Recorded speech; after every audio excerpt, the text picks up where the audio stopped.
What's up, gulaman? Alright, mag-update tayo no, ng ating day 5. Yan, di tayo nakapag-upload kahapon. Yan, simulan natin sa ating divine power. Yan, ang ating power ngayon ay 120k. Uy, parang hindi F2P 120k. Siyempre, nag 120k tayo dahil sa mga upgrades na ginagawa natin. Kung mapapansin nyo, yung ating enchantment ay mababa yung mga level, no? Yung iba nasa level 15 na lahat, no? Yan, tayo medyo nahuli tayo doon. Kung nakakasabay tayo, malamang nasa 130 na rin tayo. At syempre yung level natin ay 54 pa lang. Yan. At kung siguro dapat ngayon nasa level 60 na ako or 58 dahil yung world level ngayon ay 58 na rin. Yan, so medyo na-late tayo kasi hindi ako nag to 24 hours na grind dahil kailangan nating ipagpahinga ang ating PC at mga device. Yan. Siyempre, update sa ating mga cards, no? Nakita nyo ba yung mga cards natin? May Minoros tayo dyan at Plankton, B card at A card. Yan, solid. Tapos sa accessories, yan, Old Duke card, tapos Zero. Tapos dito sa isa ay Raedrix Archer card at Smokey card. Yan, may hiding tayo.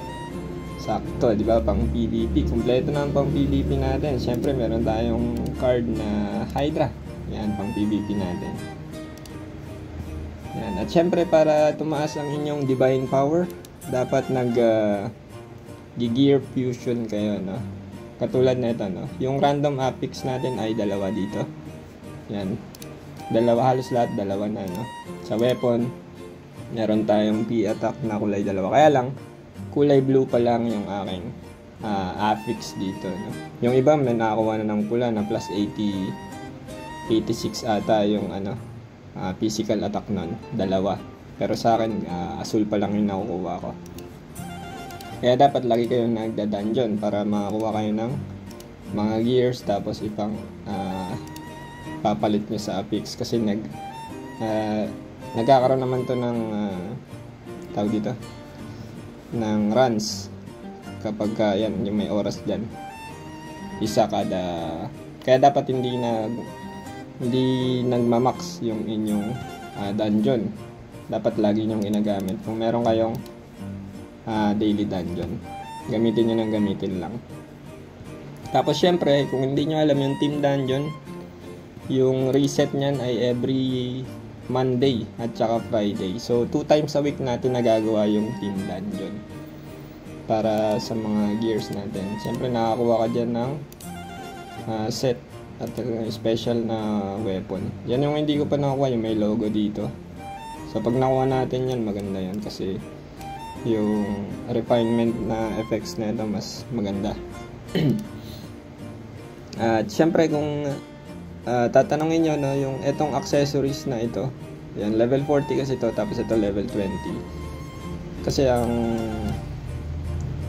maganda kasi sa set na to, yung skill, upgrade siya ng mga skill natin. Halimbawa, Archer, may Blitz Beat na skill damage 50%.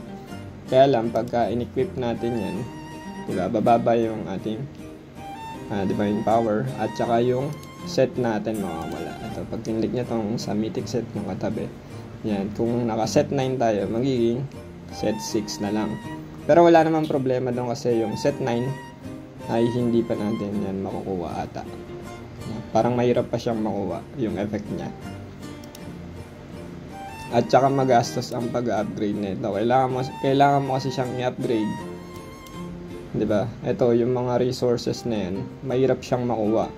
So kung meron kang mga ganitong resources, mas maganda sa weapon mo na lang i-upgrade kung makakuha ka, 'di ba? Mas tingin ko mas maganda at mas worth sa ating materials kasi itong anvil ay mahirap siyang makuha, 'di ba? Para pati nga to yung Elven Magic Power, parang may limit ito, 'di ba? Yan, weekly limit isa lang. Kaya kung meron kayong rubies, dapat binibili niyo yan weekly para late game, meron tayong pang upgrade. Kaya lang yung rubies ko, 131 lang. Ginastos ko kasi yan sa gacha. Kaya 131 lang. At syempre, nagkaroon ng event dito. Team event, no? Kailangan nyo itong bilhin. Hindi ko lang alam kung nagre-reset to daily kasi nakalagay dyan daily limit purchase. 1/2 nabili ko na isa. So kung magre-reset to everyday, sobrang sulit na ito. Lalo na kung marami kayong rubies. Yan. So kailangan yan binibili lagi. Hindi ko lang alam kung magkakaroon pa ng ganitong event or mamimigay sila ng rubies. Kasi hanggang 8 lang itong event. Yan. So kailangan yan para mag-progress, para makapag-slot ng mga cards yan. Kaya 2 slot na yung mga accessories. Yan. At syempre, ano pa ba? Balik natin yung gear.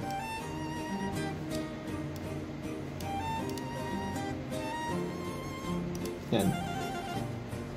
Tapos syempre sa Gear Fusion, saan ba yan? Gear. Yan, sa Gear Upgrade, Gear Fusion, no? Pag mag-fuse kayo ng mga equipment, yan, kailangan yung inyong affix ay kulay blue pataas, no? Kasi kapag halimbawa ano lang yan, halimbawa ito, gray lang siya, pinakamababang level ng affix, gray. So pagka nag-fuse ako dyan ng halimbawa ito SP, imbis na madagdag yung gray dyan, ay ma-override niya yan. So kailangan blue pataas yung inyong ilalagay. O kaya pwedeng blue na dito, tapos gray pwede nyong patungan. Pero kung dalawang gray, halimbawa sample natin, yan, diba, natakpan lang, nawala, imbis na dumagdag. Ayun yung nangyayari kapag gray to gray. So dapat blue tapos gray, o kaya mas mataas para mas maging dalawa yung affix, katulad ng ating weapon. Yan, dalawa yung affix. Pwede mong ilock yan para hindi na mapalitan. Yan, kasi random din yung ipapalit. Yan. So yun lang muna for our video update. At kita-kits ulit next video. Bye-bye!